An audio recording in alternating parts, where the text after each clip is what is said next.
Hello, good afternoon, good evening, good morning, depending on where you are today. Thanks for joining our weekly live stream. We do these live streams every Tuesday to talk about digital transformation topics. My name is Eric Kimberling. I'm the CEO of Third Stage Consulting, and I'm going to introduce my guest here in just one moment. But before I do that, just a couple of housekeeping things as we jump into today's conversation, which, by the way, today's topic is how to manage and hold your system integrator accountable during digital transformation. So we'll talk about some tips and lessons and best practices for how to make the most of your system integrator to get the most value out of them, to make sure that you're managing them, they're not managing you. So we're going to cover that and more topics here in just a second. But before we do that, if you don't mind just dropping in the chat where you're joining us from today. We have a global audience today. We have a global panel today, or a global host here today. I'm in the United States.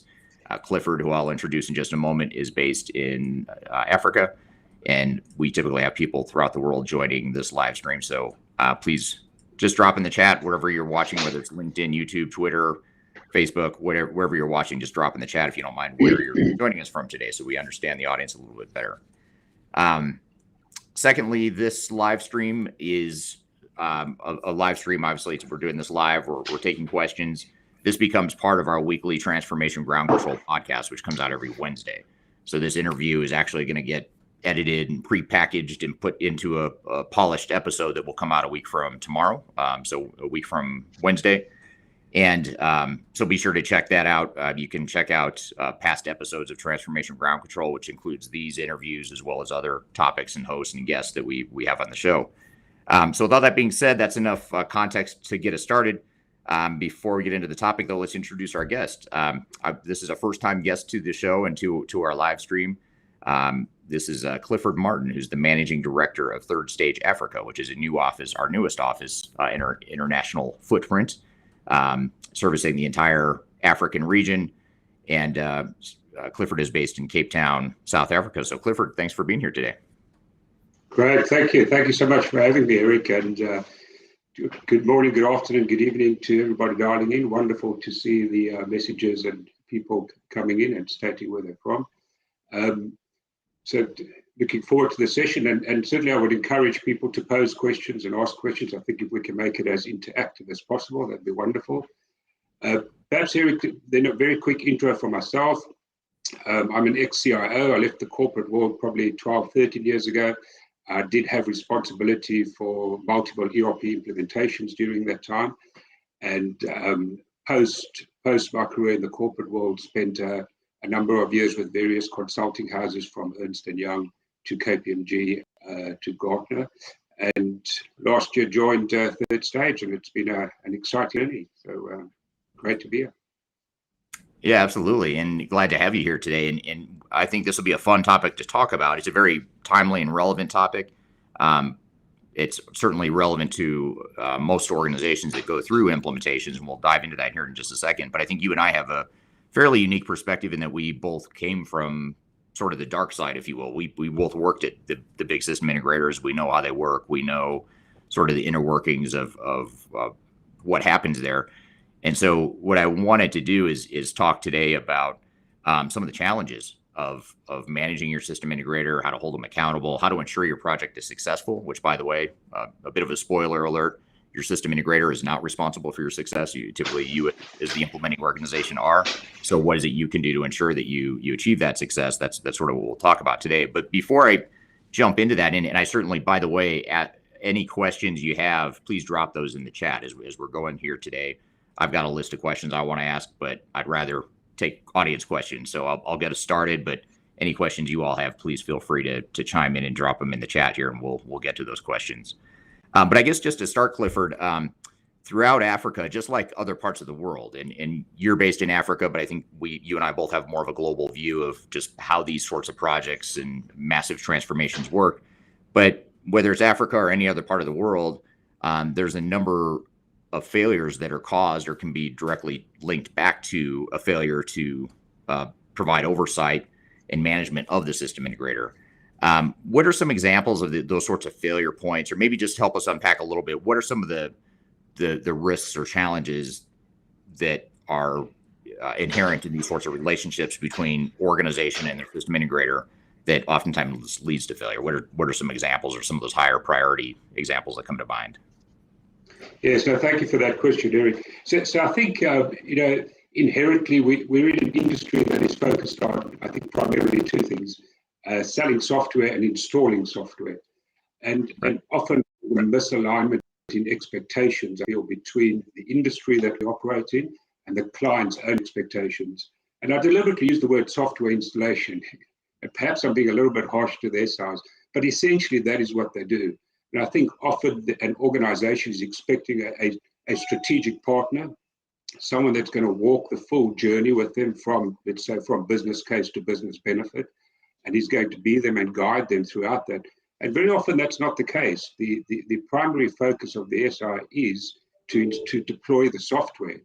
And I think there's often that expectation gap and a failure on the part of the client then to properly manage the SI and ensure that they get out of the deal what they're expecting, and often what the marketing material has promised them. So perhaps to start, then perhaps let me just add a little caveat to that. SIs play an essential role. And I'm not kind of trying to diss them in any way. They do play an essential role. And certainly the ERP projects that have an SI on board are much more likely to be successful because they do bring structure and focus and a certain discipline and methodology. But once again, they do need to be managed. And I guess that's what we're going to talk about. Yeah, absolutely. I mean, it's not that people want their projects to fail, obviously, and it's not that they want the relationships to get sideways, but oftentimes they do. Why do you think that is? I mean, what are some of the, just in your experience, what are some of the root causes of why you think organizations struggle so much with that relationship and managing those system integrators, holding them accountable, and really extracting the value they bring to the table, but not letting it get out of hand or go off the rails? What are some of the reasons for that? Yes, I think there are issues on both sides of the fence, and by that I mean both in terms of how the manner in which the SI constructs and approaches the particular ERP or digital transformation project, as well as on the client side in terms of the capabilities that they require to ensure success. And very often, just a definition, a common understanding of what constitutes success, or for that matter, what constitutes failure, is not present, and there's no common agreement around that. Certainly nothing embedded into the contract that talks to success. So I do think there are failures on both sides, and as you correctly state, one can never outsource accountability for success. That has to reside with the client. I think we all know and accept that, but so often it's not the case. So often it's sometimes, I think, convenient for the client to kind of pass that buck to the SI and expect them to drive success. And then I think, Eric, what I find it to be extremely important is the whole contract negotiation, and what are we actually bringing the SI on board to do? Because SI contracts, and I've reviewed many of the tier 1 SI contracts, they're pretty standard. And I think the client needs to understand what the SI will not be doing. There are certain capabilities that, and we can unpack that in a bit more detail as we go through the conversation. But there's certain capabilities that they simply do not bring to the party. And standard SI contracts are primarily framed in technology terms, and the deliverables are framed in technology terms. Whereas very often what the client is trying to do is to achieve some business outcome, some improved operational experience, or bringing new business capabilities to the party, or enabling their strategic objectives, whatever the case may be. So there's this disjoint between the two, and I think if clients do not very forcefully ensure that the SI statement of work talks to what they're wanting out of the project, we already start off from a place where there are these misaligned expectations, and it's very difficult to bring that together thereafter. Yeah, you bring up a good point there around the fact that technical deliverables aren't necessarily what organizations are trying to get out of these transformations at the end of the day. It's certainly a key part of the output. You need those deliverables, but there's a lot more to it than just delivering a system that works from a technical perspective. So I think that that sort of myopic focus that system integrators have, which is why you hire them, by the way. You hire them because they have that depth of knowledge. They know the software really well, whatever software it is you're deploying. But it's the other stuff outside the technology that ultimately makes the project successful, whether it's, the process improvement or the change management, the architecture and data migration, the overall program management. And that's typically stuff that the system integrators don't bring to the table. It also seems like that a lot of times, tell me if you agree with this or if you have thoughts on this, but it seems like also there's a sort of two other dynamics at play when organizations are managing their system integrators. First of all, the organizations typically aren't experts in whatever sort of deployment you're doing or any sort of digital transformation, which is why they've hired the system integrators. So on one hand, you can understand why you hire the system integrators. They're there to sort of fill the competency gap that you don't have internally. But that lack of knowledge and that lack of experience can lead to sort of a blind Absolutely. management of the system integrator, which can be challenging. What are your thoughts on that? Is that a dynamic you've seen as well? Yeah, such a good point, Eric. And my first action point is, if I engage a new client, is to have some type of executive boot camp. Because we kind of assume that the executive understands what a typical transformation or ERP journey looks like. What are some of the critical phases and deliverables, some of the critical decisions that they will be called upon to make throughout this journey. And they don't, and it's probably unfair to expect them to do that. And if you look at the average ERP or digital steering committee, we kind of take the different managers of the different business domains or lines of business and kind of bundle them together into a steering committee and expect them to oversee and drive success. And I think that's unreasonable. So one has to ensure that the executive is educated on their oversight role. And let me also say that, how we define these ERP transformational journeys, the default from their side is going to be to define it as primarily software installation or a technology project at the very least. And I think the executive's role is to take a full life cycle perspective on this and look beyond. Deployment of the solution is not success.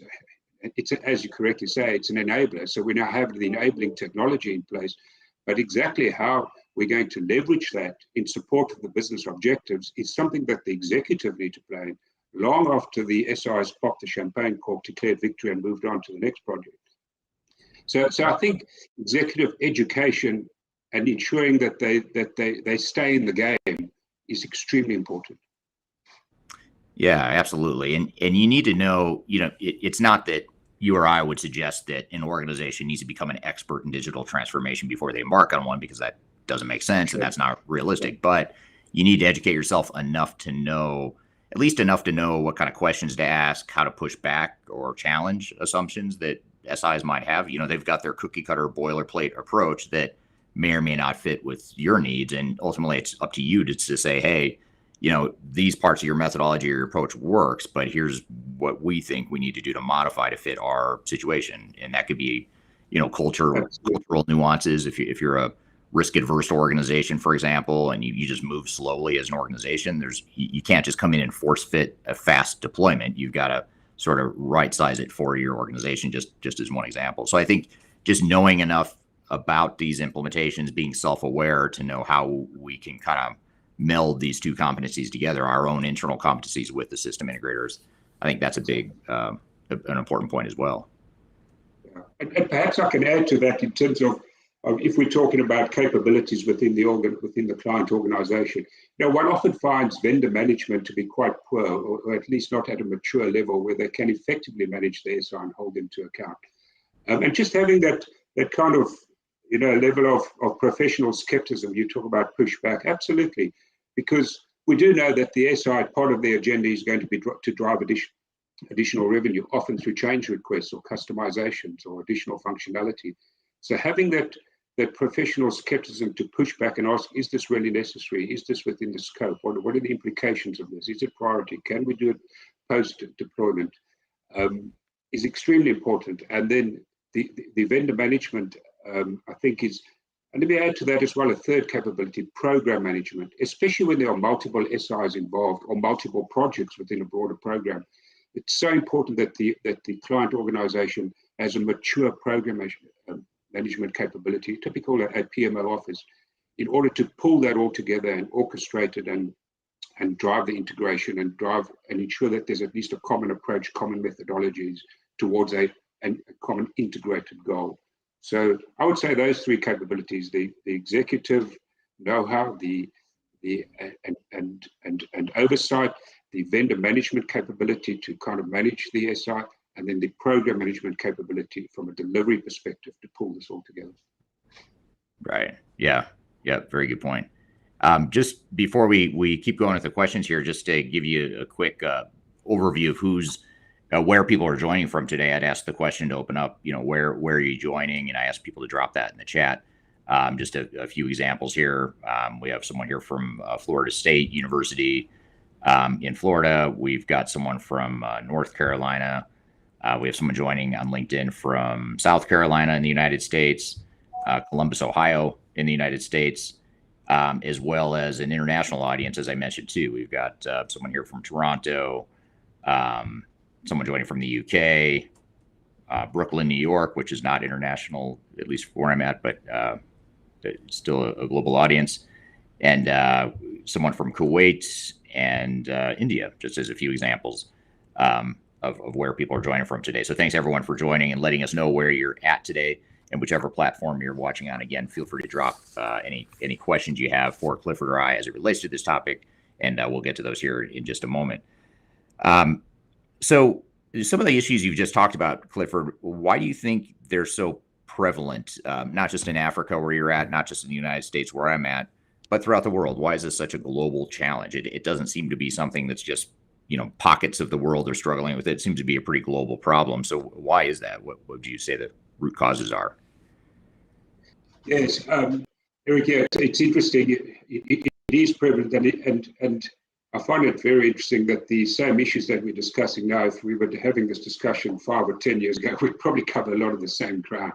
Yeah. So these things seem to be perpetuated. But nevertheless, we need to also understand that SIs have tremendously powerful marketing machines. They come with a very strong, experienced team. They have a very slick approach in terms of engaging and embedding themselves within organizations. And I don't mean this as an affront to SIs. SIs will do what SIs do. I think it's incumbent upon the client to manage that, as with any vendor or partner, or with any type of project within the organization. So I do find it both frustrating and interesting that it seems to be very similar issues, that the technology changes, but the issues tend to stay the same. And I do think that, if we just take contract negotiation as one example, you have a tier one vendor with a big team, often sitting in the background of technical people, attorneys, legal input, senior partners negotiating, and you have some poor guy in procurement who's probably never done this before in his life, representing the client organization. It's an absolute total mismatch, So somehow these issues do seem to continue. Exactly what the answer is, I don't know. But I do think that, given in the last few years we've had a number of high public, certainly in this part of the world, failures in the ERP, in the transformation space. It's public knowledge. It's been in the public space. Some of the big tier one consulting houses have been involved. So I certainly think that organizations are kind of waking up to the fact that they have to take control of these projects. They have to be a lot more skeptical. They have to interrogate things in a lot more detail, and manage it a lot closer. So whilst I say that the issues seem to continue at the same time, and let's face it, I think what one also sees is that organizations appointing third parties to provide some independent program assurance and advice on an ongoing basis and assist them in this space. So whilst things stay the same, there is some positive news, and I think there is some positive things happening in terms of better managing SIs.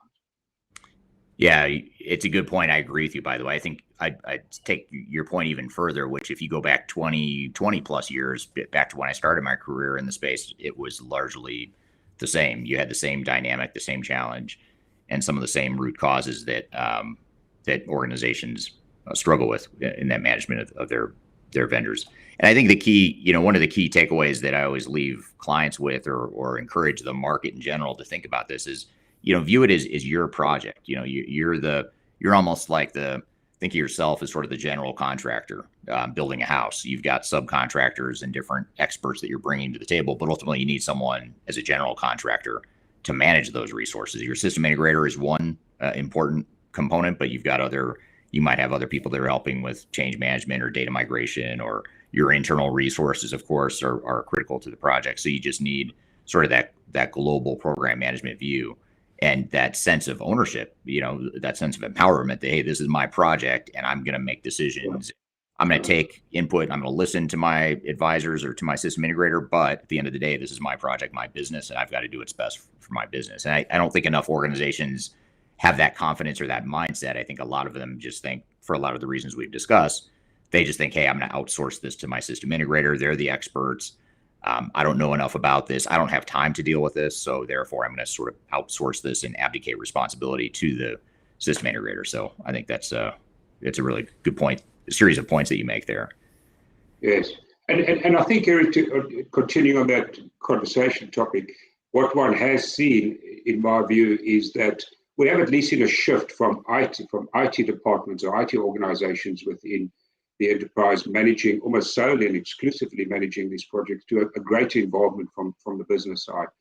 And, to the extent where business managers and super users and subject matter experts are seconded almost on a full-time basis to the projects and play quite a significant role as a significant stakeholder group, and as they should. So I do think that's positive, because it ensures that it brings more of a business slant to it, and at least positions the organization to better achieve the business objectives of the project. Right. So I think that's a positive. Absolutely. And I'd be curious to hear from the audience here, especially because we have people from so many different countries, if these are some of the dynamics you've seen, or if you've seen some different dynamics potentially in your part of the world. And speaking of that, we have a couple other guests that have joined that have also indicated where they're from. Deborah, who's a connection of mine on LinkedIn, says bonjour from Paris, France. I don't know if it's too early in the day to say bonsoir yet. I'm not sure what time of day you switch from bonjour to bonsoir. I always get confused on that, but either way, hello there in France. And we also have Abdul from Pakistan joining as well. So thanks everyone for being here. So when you think about some of the larger system integrators, and you and I both come from an environment or from one of the bigger system integrators, what are some of the unique challenges of dealing with a larger system integrator that organizations should be aware of, like a Deloitte or Accenture or KPMG, whoever it may be? Yes, I think it's always a question as to what model does one adopt. Is it a multi-vendor model? Do we kind of throw the baby out with the bathwater and give it all to one large SI? And then pretty much be fully dependent on that SI. So there are different models at the opposite end of the spectrum. I have seen some organizations quite successfully cherry pick the best independent contractors out of the market and utilize that. That's an exception. So I think that is an important question at the outset of the transformational journey or ERP project. But I personally do favor a bit of a mixed model. I think and certainly I do favor building a very mature capability in the organization to be able to manage these different vendors. But one's always going to have a lead SI. I think that is important. And it does sometimes make sense. I mean, we go back to an earlier point. There's certain capabilities that the SI does not bring. So you have a choice as to whether to plug that gap yourself as the client, or to bring in some independent players. And the typical areas are data cleansing and migration, training, user acceptance testing, change management, post-go-live support. There's often a kind of hypercare period for 2 to 4 weeks where the SI stays on board before they try and kind of hand you over to their outsource arrangement. So I think there are pros and cons. And one thing that I think is absolutely essential in terms of managing the large SIs, Eric, is that one has to have some type of predefined quality criteria linked to the deliverables, clearly defined in the statement of work, and preferably linked to the billing schedule, so that it's not just a time and material driven contract or fixed price contract, but there's some incentive for them to ensure that they deliver to a predefined and documented level of quality and completeness, whether that's testing or design or data migration or customization, whatever the case may be. And certainly the standard SI, tier one SI contracts are not going to come with these. They are not going to give you the ammunition by which to manage them or the tools by which to manage them more effectively. You need to, as the client, ensure that you embed that in the contract up front. And then it's easier. It's not easy, but it's easier. I do find that the tier two vendors are more open to negotiation. They're more flexible in terms of their standard contract T's and C's and statements of work. But certainly at the tier one level, I think it's quite a tough negotiation process to get those types of clauses embedded in the contract so that you can better manage that SI. Yeah, agreed. Yeah, I agree totally with that. And it seems like, there's with the big system integrators, it seems as though there's so much money at stake for these system integrators when they have these bigger projects. If they've got 10, 20, 50, however many full-time equivalents on a project, that's a big revenue stream for them. And so one thing I noticed when I was at one of the system integrators is we would spend an inordinate amount of time just figuring out how could we not only keep those 10, 20, or 50 resources on the project, but how could we add a few more? How could we get some more people embedded in the project? And there's also a sense of sort of a curtain, like don't look behind the curtain. Like if I'm the project lead or if I'm the partner at one of the system integrators, I remember being at the system integrator, there was sort of an imaginary curtain there that's like you would have the lead face of the team that would go deal with the client, but everything we were doing behind the scenes, there was almost like an intentional arm's length distance, so the client didn't have the visibility to see why there were so many people on the project, what were we doing, who's holding us accountable, and so it's a conflicting interest. There's a conflict of interest there because the system integrator is trying to maximize their revenue. You're just trying to make your transformation successful at the optimal cost, and those two things are in direct conflict. So, is that a dynamic you've seen, or do you have any suggestions on how to navigate that? Sure. And if I may just divert to the questions, there's a great question I've just noticed from, I'm not sure if it's Hassan Kabara, talking about how to manage that SI, and specifically the example that I mentioned is post-go live. And the point being made is that very often there are only, the issues only surface a couple of months after go live. And I think it comes back to your point, Eric, and the issue we were talking about earlier around how do we manage the SI in terms of ensuring the quality of their deliverables and the quality of solution that they deliver at the end of the day. And I tend to advise clients to steer away from and talking in the post-go live space now, to steer away from time-driven measures, i.e. we will provide 6 weeks, 8 weeks, 2 weeks support, and move towards quality-driven metrics. We will be on board until you have executed all your critical business processes, until a critical mass of your end users have logged onto the system and are able to access and perform their duties, until you have executed all your significant business cycles, whether that be the budgeting cycle or performance management cycle or year end or month end, whatever the case may be. So I think and of course it's too late then, when you do pick up issues, because probably if you hadn't read the fine print in the contract, through the process of user acceptance testing, you've adopted the solution, and to a large extent, you've diluted your ability for remedial action, for recourse, and going back to the SI and saying, hold on, there's some issues over here which emanate from the project.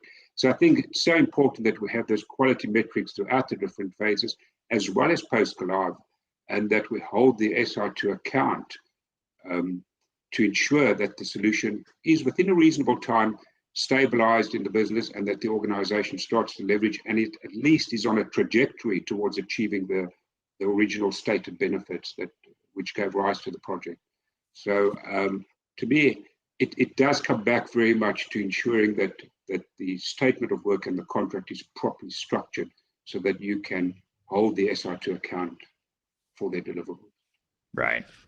Yeah, and even just within that too, just taking a more active hands-on role to know, what are these different work streams, different tasks and deliverables that different team members from the SI are working on.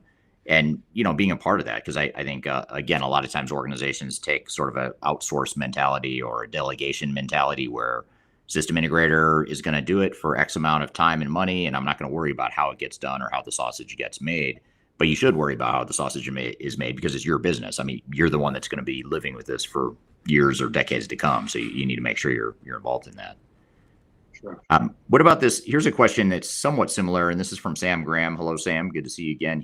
Sam is a regular attendee for a lot of these live streams we do, and a great participant. He always has really good questions.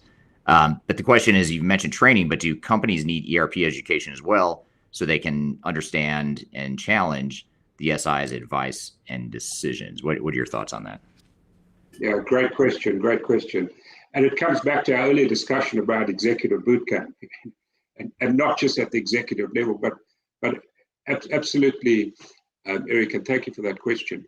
And it kind of, to me, starts with how do we define this journey? Because if we're going to allow the industry or the SI to define it, it's going to be pretty much defined as a technology project with success achieved at the point of deployment of the solution. And of course, we all know that's not the end of the project. It's not even the beginning of the end. It's perhaps the end of the beginning in terms of that all your work still lies ahead of you in terms of deriving business benefit. And there's no good reason to implement an ERP, in my view anyway, even a technical upgrade, unless it's going to achieve some business benefit or as a minimum remediate some risk within the organization.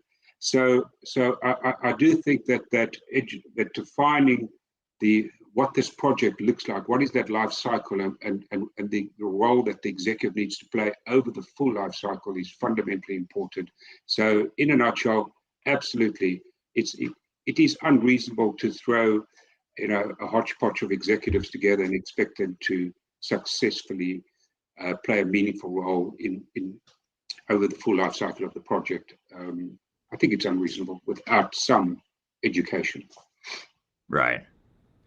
What about, and this sort of relates to this whole education concept and a lot of the things we've been talking about so far, but what about bias? How does bias from the system integrators, how does that affect a project in terms of, certainly by this point, by the time you've deployed or employed a system integrator, you already know what the technology is you're deploying, but it seems as though there's biases in how technology gets deployed, and there's biases in how much of that technology you should or shouldn't use that can be in conflict with the best interests of the organization that's actually implementing. So what are your thoughts? How does bias fit into all these challenges we're talking about? Yeah, I think clients are often naive and perhaps not unexpectedly. We need to recognize that there is some relationship between the solution providers and the partners who implement them. So the Oracles, Microsofts, SAPs of the world, and the tier one SIs. So the question is always, what do we do first? Do we find the solution ourselves and then bring the SI on board? Do we use the SI to find the solution and then possibly deploy them as a partner on the journey? And the pros and cons and to all those different approaches. But certainly one has to, I kind of like this term, professional skepticism. One needs a high dosage of that when dealing with SIs. And once again, SIs do what SIs do. But we do need, and from the beginning right through to the end of the project, because let's face it, they are going to try and generate additional revenue. And in most cases, the senior partners and directors on that project are personally incentivized to generate additional revenue. And there's certain ways they're going to do that. I often find that, in one, I like to think it's an extreme example. I had an example where a senior partner for a tier one vendor actually chaired the client's change advisory board, i.e. the forum through which all change requests came through for increasing the scope of the project. Now, that's a clear conflict of interest. One cannot have that. Because with the best will in the world, you cannot expect that individual to be making objective decisions around your business, your money, and to what extent you increase the scope with the requisite implications on the budget, the quality, and the timeline of the project. So So I do think it comes back to ensuring that there's very clearly defined roles, and that in terms of the decision making that resides and is retained within the organization, we cannot give that up to the SI, because it is unfair to expect them to make decisions in our interest as a client when they are subject to all these other pressures back in their own organization to grow the account. Yeah. Yeah, and it's not just from a services perspective either. I mean, that's probably the bigger, more immediate risk that you have, is that the SI is trying to grow their account, grow their revenue stream from the services side. But then there's also this bias on call it the product or the technology side, where it's sort of Sure. like you're kind of going in with blinders. If you're implementing SAP, for example, I'm thinking SAP first for everything, which may be the answer most of the time, but there may be parts of your business where we should not be using SAP or whatever ERP system for that. We should be looking for a third-party bolt-on, or maybe we should be creating a custom solution. I mean, that's not the end of the world if we do something like that. But your system integrator is going to push you toward that product in all instances, or in most instances. So I think that's a challenge a lot of organizations face too. Would you agree with that?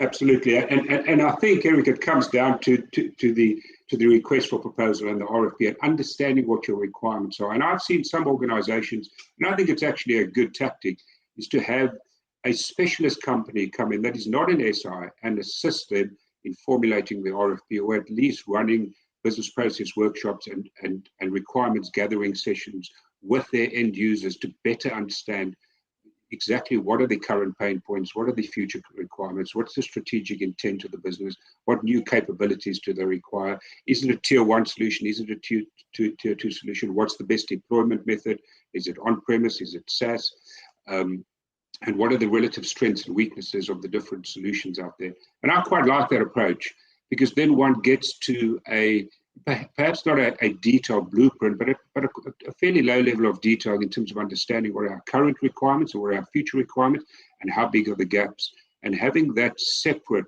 And of course, if one does that correctly, it does then reduce as a positive impact on the cost structure for bringing an SI on board, because a lot of the design work is already done, and one can then continue that. It becomes reusable and repeatable throughout the life cycle. So one way of dealing with that bias that you refer to, I think, is to firstly understand extremely well what you're wanting out of the solution, exactly what you're wanting it to do, and number 2, having that exercise independent from both the SI and the solution provider.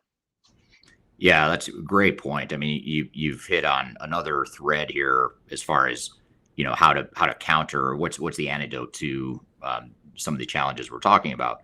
We've talked about the education and how to educate yourself so that you can at least know enough to ask the right questions and challenge assumptions. The other is to take ownership that we've talked about, and then you've talked about a couple other things here as it relates to managing that relationship and really ensuring that you're not being biased in that process, and having that.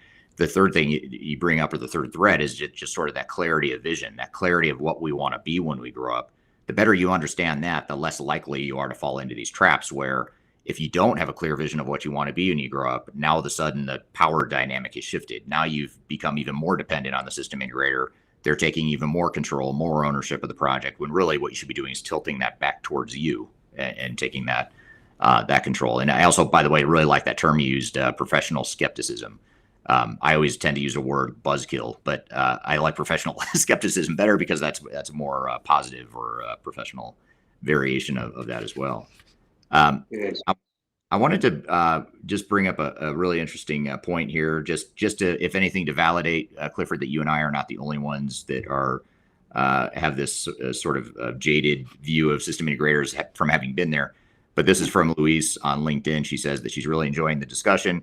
One of the reasons I left an SI and became an independent consulting was just such conflicts of interest as I became more senior in my career. So that's exactly why I left the big system integrator too.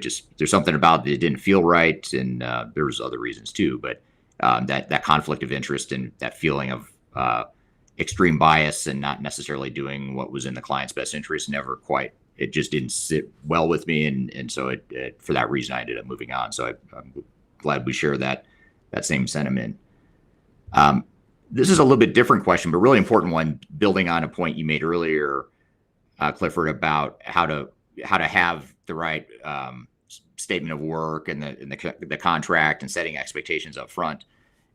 Along those same lines, though, the question from Abdul on YouTube is, what kind of KPIs should a company be looking for during or post implementation of an SAP project? And actually, I think this question to any sort of ERP project, whether it's SAP or any other system. Can you kindly share your views on that? What are your thoughts?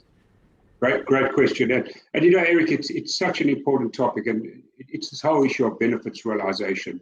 And companies start off with very lofty and noble ideals encapsulated in their business cases and program charters and so on. And very quickly that gets left behind, and we all kind of in the trenches, stuck in this ERP project now, just trying to survive and make the go live date. So I certainly advise clients that in parallel to the project rollout, we have a benefits realization work stream that starts with taking the business case, the stated benefits or the envisaged benefits in the business case, unpacking that in more detail, baselining that against the current company metrics. As an example, if we're pursuing operational excellence, which is often a very important role and kind of fairly standard objective of an ERP, I don't think you should ever be implementing an ERP if you're at least not going to drive some best practices and operational excellence and improved operational performance. So there's certain key metrics, and of course, a lot of the tier one ERPs these days come with those tools. On the SAP side, something like value lifecycle management, they're embedded in part of the ERP solution, but I don't think clients are aware of them enough, and certainly don't use them enough. So I do think the benefits realization needs to be a separate stream. It needs to be owned, and of course, one can get external assistance. It needs to be owned by the organization. It needs to drive a lot of the decisions we're making. If we're looking to land new capabilities, let's use e-commerce as an example of a recent client. That's one of the reasons to enable new business capabilities within the organization of your ERP platform, then that needs to form a key part of the design. Now, you spoke about the cookie cutter approach earlier. We cannot then have the SI coming in and having a uniform standard approach when we are well aware that in a particular area of the business, we're wanting to really get a mature capability in place. We've got to then kind of focus the design around that, the testing around that, the user training around that, and that's got to inform and drive the project lifecycle. So if we don't have this benefits realization program, and we don't understand what we're trying to get out of the system and ensure that we scope and approach the different phases of the rollout or implementation with that in mind, then we lose sight of those benefits realizations, and unsurprisingly, we never achieve them. So the whole area of having a parallel benefits realization work stream, utilizing the tools that are available to inform and drive those benefits out during the project and post-go-live, I think is fundamentally important. Yeah, great point. It ties back to your point about that clarity of a vision of what you want to get out of the system. First of all, what do you want this transformation to be? What's the intent? What are you trying to accomplish? What are the sort of the high level parameters and guardrails? Having those clear expectations and understandings, as well as the metrics that support that. It's just another arrow in your quiver to give you more ownership and more control and more accountability of the project as well. Yes. Just a quick comment here from Paramala, which is a really cool name. I may be mispronouncing it, but I like that name a lot. I totally agree with Clifford. So I'm not sure which part she agrees with, but maybe it's just in general. But at least someone listening here today agrees with you and I here in the discussion. And then Kyler, who's our co-host of this show, of this podcast, pointed out that we have a new buzzword alert. And if you listen to the Transformation Ground Control podcast often, which if you don't, I encourage you to, I don't want to say we make fun of buzzwords, but we have a good time with buzzword alerts on that show. So you helped us create another one. So thank you, Clifford, with that. Professional skepticism, which I'm going to steal that idea, by the way. So I guess we've talked a lot about some of these bigger system integrators, and that was sort of the last thread that I had asked you about, Clifford. But what about smaller SIs? And you started to talk a little bit about this, about how some of the tier 2 system integrators may be lesser known. They don't have the brand name recognition. You don't see their billboards at airports, or they're not sponsoring golf tournaments. So you may not know them as well, but there's some really good ones out there that can be more flexible, more willing to negotiate. What are some of the pros and cons of working with someone other than one of the big tier two system integrators? Yes. So I think with the tier two system integrators, they don't generally have the breadth and depth of skills that a tier one would bring, and especially if, as happens, there's some churn and turnover of resources on projects, they're not necessarily able to instantaneously replace them with a similar level skill. So, that is a risk. I do also think that sometimes their implementation methodologies are not as robust or comprehensive. And certainly, I'll give credit where it's due. The tier one SIs have a well-tuned, comprehensive, and robust implementation methodology. Whether they borrow that from the solution providers, an Activate or a SureStep, or in the case of SAP and Microsoft as examples, or whether they have their own, they're generally quite similar. But they bring that to the party, and I do believe that governance is such an important aspect in terms of being successful in this area, having effective governance. And so one does find that the implementation methodologies are a little bit lighter, perhaps a bit weaker. They don't necessarily have all the trackers and templates and tools that come with the tier ones, and the one therefore has to augment that yourself. And that, of course, implies that you do need to, as the client, then if you are using a tier two SI or multiple tier two SIs, you do need a stronger program management office. You need to be kind of the glue that brings it all together and that drives the quality and the standards and is able to augment, whether it be on tools, methodologies, resources, skills, as and when required, and possibly play a bigger role, I would say. But perhaps that's not a bad thing. Perhaps, I do feel sometimes that drives greater ownership and involvement on the side of the client as well, because there isn't somebody, standing there saying, very happy to take control of your project and help you spend your money. So, yeah. Yeah. What I've seen too is some of these tier two system integrators, and I agree with everything you just said, by the way, as far as some of the strengths and weaknesses. But another one I'd add is that a lot of times with the tier two system integrators, you're getting more senior people because a lot of people start off their careers like you and I earlier in our careers worked at one of the big system integrators. But at some point, oftentimes, people get burned out, sort of mid-career and move somewhere else. And a lot of times they go to a smaller tier system integrator just because it's a better fit, it's less stressful, and for other reasons. Have you seen that as well? Yes, absolutely. I do think one has, you have the attention of the executive. And of course, it's often a bigger account for them, relatively speaking, than it would be for a tier one. Yes, so therefore that you do kind of get more attention and quicker response to issues. So yeah, I do agree with that. Great. There's a question I had here. I want to come back to. Where was it? Oh, here it is. First of all, a comment here from Louise. Strong governance and PMO. She strongly agrees with those points, and I think regardless of what type of system integrator you use, whether it's a big one, small one, tier two, having that program management in place is really important. And then here's another question from Sam Graham again on LinkedIn, which is a really interesting one and a good question, as always, with Sam. Is it true that many very large organizations are actually an amalgam of smaller business units, and so tier two systems can sometimes be an option? So in other words, if you're a big company, but on paper you look like maybe you should be deploying an SAP or an Oracle, but really you're just a bunch of smaller business units that combine to create a big overall business, that might be that a tier two system or multiple tier two systems might be the better answer. Is that something you've seen as well? Sure. I think the question is always with those types of organizations to tier or not to tier. And do we have, and a model that one sees often is in terms of the transactional commoditized type business processes, the back office, generic business processes, HR, payroll, procurement, supply chain, etc. One has some type of shared service model, and that might be on a tier one solution because some of them are pretty good at that. That's where they come from. And then in terms of agility and the more unique or even customer facing components of the organization, there's a tier 2 solution in place, and possibly even multiple tier 2 solutions from different solution providers or vendors. So certainly, I do think that's a critical question. It's not necessarily a one-size-fits-all for the entire organization, where you do have a central head office with multiple branches or multiple subsidiaries and divisions, and especially when they're in different demographics or countries, time zones, etc.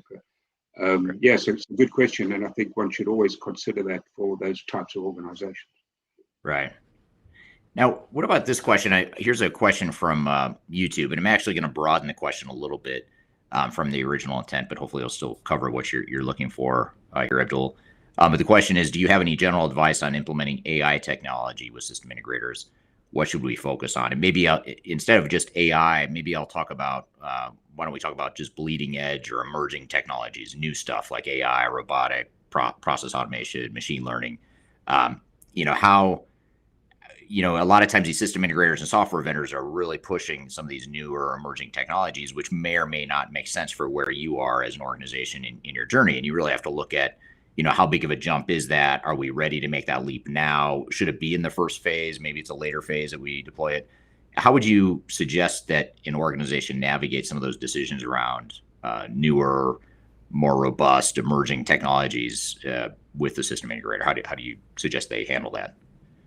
Yes, and I think, Eric, perhaps to start in terms of responding to that question, as you correctly say, the tier 1 vendors, these days it's about the digital platform, not just kind of the ERP back office system, and they do or claim to have these new emerging technologies, whether it's machine learning or AI, IoT, whatever the case may be. And yeah, and to a large extent that is true, but there are still maturing solutions, and they're not necessarily fully matured in the marketplace yet. So certainly those types of solutions are gaining traction and are being deployed and effectively deployed. But I think the client organization needs to ask themselves, as you alluded to, are they ready for this? Do we have a digital savvy executive? Do we have that type of innovative culture that's going to be able to exploit these types of technologies? And very importantly, have we bedded down the basic foundation and our transactional backbone within the organization, because we cannot innovate off an unstable foundation. And too often, I think organizations want to take this leap and are pushed by the market, and certainly by the solution providers and the SIs, to move into that emerging digital technology space, but they have not yet bedded down that core foundation that allows them to just be in the game, not necessarily to win in their markets, but at least to play the game. And I think it's fundamentally important that we get that part of the organization stabilized, and that there's a very specific use case and business case for engaging any SIs or deploying any of these so-called emerging technologies. Yeah, and some of these emerging technologies, especially if you look at AI, which is what the specific question was focused on.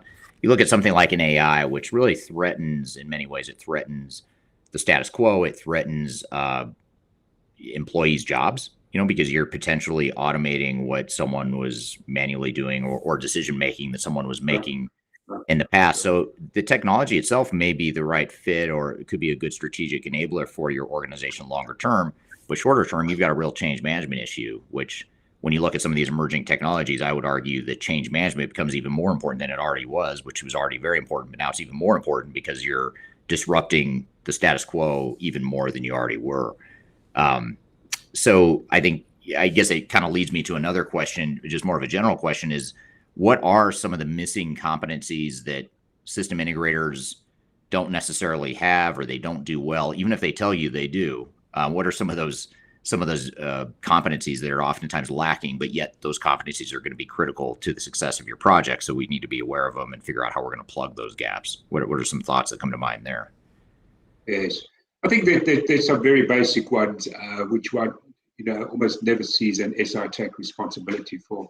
So in the data ETL or extraction transformation load area, that is often something that is absent from an SI agreement.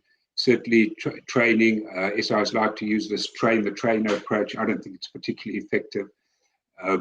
Agreed. And and there are a number of ones, but Eric, the one that always kind of trips clients up and is user acceptance testing. And one often finds that that the contracts are structured in a way that the SI is accountable for the integration testing. So let's say 2 or 3 integration test cycles leading up to user acceptance testing. But that's a critical handover point. And clients fail to organize properly for it and properly interrogate the system and recognize that you are now taking on the solution. And your job as a client now is to assess whether the solution's been built in accordance with the design that you gave the SI in the blueprinting or design phase. And clients fail to recognize that they need to organize themselves accordingly to fulfill what is an extremely important role, because beyond that point, you kind of lose your right to recourse. It's a bit late, and specifically post-go live. So being able to build capability to, at critical junctures or intervals in the project, step in and say, does this make sense? Am I happy with this? And then step out and hand that back to the SI and say, yes, we're kind of happy with this. You can now go ahead and deploy the solution. Or even, let me use a typical example. I sit on a number of client steering committees for ERP projects, and very often, and it's quite concerning, go live or deployment decisions are made in one of 2 ways. The SI walks into the meeting, to the final steering committee meeting, where we're going to approve or make the decision whether to go live or not, and says we're ready to go live, and the executive kind of looks at their toes and everybody nods in agreement, and it's a 5-minute meeting and we go live, and often the issues. Or the SI walks into the steering committee meeting and says we're ready to go live, and there's a whole debate about the extent to which we're ready to go live, and is there proper evidence available? What are the key criteria? Is the evidence to support it? Have we met all the necessary competencies, business readiness, and training, and all those good things in place? And there's a debate about it and a distinct lack of evidence to support any decision. So I think that's just an example of where organizations need to ensure that they are able to build capability to properly interrogate these decisions and make informed decisions on their project and the extent to which they are ready to move from one phase to the next, or sign off on deliverables, or deploy the solution, whatever the case may be. Yeah, really good point. And it's it's another important milestone in the project that is really, really important for organizations and their internal project teams to take ownership of. So in other words, it's only you that should be deciding whether or not you're ready to move past this user acceptance testing into ultimately the training and go live that happens after that. And a lot of times organizations defer too much to the software vendors, or the system integrators, I should say. And ultimately, you really do have to say, are we ready? How confident do we feel? It's amazing to me, we do a lot of expert witness work, which is, for those that don't know, it's expert witness work is when you're supporting a lawsuit. So there's a lawsuit that involves an ERP implementation. Typically, a system integrator and or software vendor gets sued because something goes wrong. And in those failures that we see in these expert witness cases, it always fascinates me how often you hear this dynamic of the organization saying, well, the system integrator told us that everything was fine. They told us that the status was green, across the board. Maybe there's a couple of yellows, but nothing major. But yet we went live and it was a total disaster. So you can't. That's unacceptable. You can't let that happen. And you have to know. And back to our opening comments about educating yourself and knowing enough to challenge and ask questions and challenge assumptions. You have to know enough to know whether or not the status is really green. If it's red and someone's telling you it's green, you should know enough to know that that's not a green status. Things are not going well, or we're not ready, or here's the risk that we need to mitigate. And that's a big challenge that a lot of organizations face with these system integrators. Professional skepticism. But yeah, professional skepticism. Yes, be a skeptic and be pleasantly surprised if you're being overly skeptic. It's very rare though that I see organizations be too skeptical. Typically, they're too optimistic, or they believe too much, and you really have to be you have to challenge it in many ways. So I guess just to wrap it up, I feel like we could talk easily another hour about this topic, maybe even more. But maybe just to wrap it up, what is sort of a capstone question here. What sort of closing advice would you leave for an organization that's about to embark on a digital transformation? Maybe they're in the process of managing a system integrator, or they're trying to figure out what system integrator is the best fit for them. What are just some general, high priority, what are those highest priority summarizations of best practices as far as managing your system integrator and just setting yourself up for better success? Yeah. So it's, yeah, very quickly, Erica, given that we're at the end of the session. So, I think one has to own the project. And I know that's a bit of a buzzword, but you have to actually own it and understand what you're wanting out of it. I think one has to ensure that you you manage that and you negotiate an appropriate contract, and that you understand exactly what the SI is doing and what they're not doing, and therefore what you need to take responsibility for. I think having the organizational structure in place, it stays the client's project, and we haven't kind of even touched on things like the typical pairing model that SIs bring to the party, where they create two parallel project structures and never shall they meet, with the SI project team reporting to the SI and everybody else kind of reporting to the SI as well. So, it's so important in terms of how you structure the project, the types of roles, the stakeholder engagement, the people you bring on board, the oversight, and then what do you define as success going forward, and what constitutes success, and having a common uniformed view amongst the executive and key stakeholders as to what constitutes success. And perhaps the last point I would make is it makes sense to use a third party. Have someone in an assurance and advice role. The cost of such a role is generally negligible in terms of the overall capital cost of the project. And set up and embedded in the contract up front, set up some type of quality metrics with regular stage gates and check-ins at critical intervals in the project timeline, to have someone independent assess, are we on track? Are we happy with these deliverables? And kind of keep the SI honest, if you want.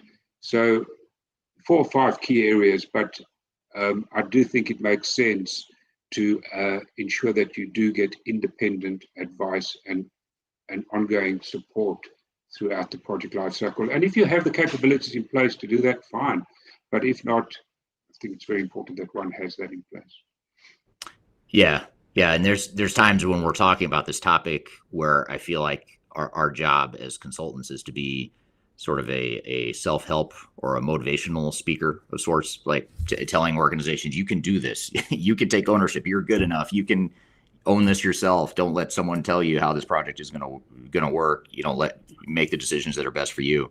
And it's amazing how just that mindset alone, addresses a lot you just mentioned, is just take ownership. I mean, it's your project. Do what you need to do. And, certainly the system integrator is one work stream, one important work stream in the project, but that's only one work stream. You need an internal program manager or someone representing you that's managing the overall program, including the system integrator. You might have external third-party resources, like you mentioned, some clients you've worked with, and I have as well, that have independent contractors that they pull in and manage for certain things, and that's fine. I mean, there's nothing wrong with that. Your system integrator may not agree with you. They may tell you that's a terrible idea because they want that business, they want that revenue.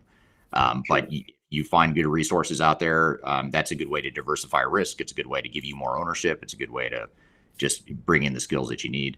But then there's all the other stuff like the data migration, the change management, the process improvement, architecture, integration, all that stuff that's outside the purview of what a system integrator typically does well. So you just have to sort of take that ownership and look at the big picture and make sure you're addressing all those areas.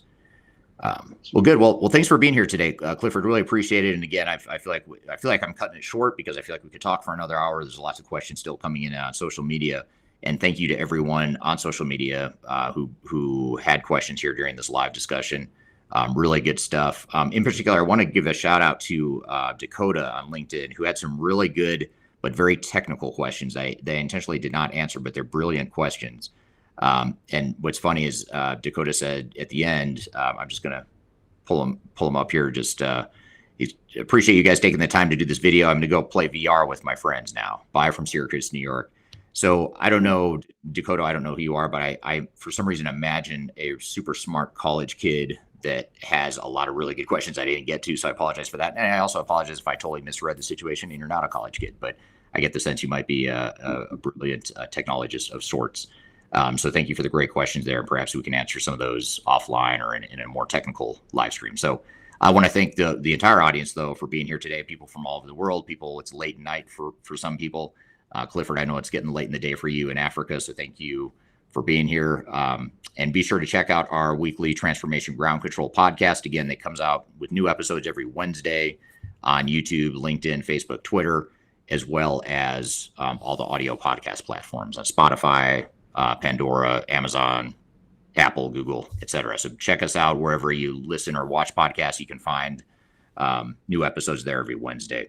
So thanks again for being here, Clifford. Appreciate the audience being here. Hope you all have a great week, and we will see you all soon. Again, these live streams happen every Tuesday, so we hope to see you again next Tuesday as well. Have a great week in the meantime, and we'll see you all soon. Take care. All the best. Thank you. Bye.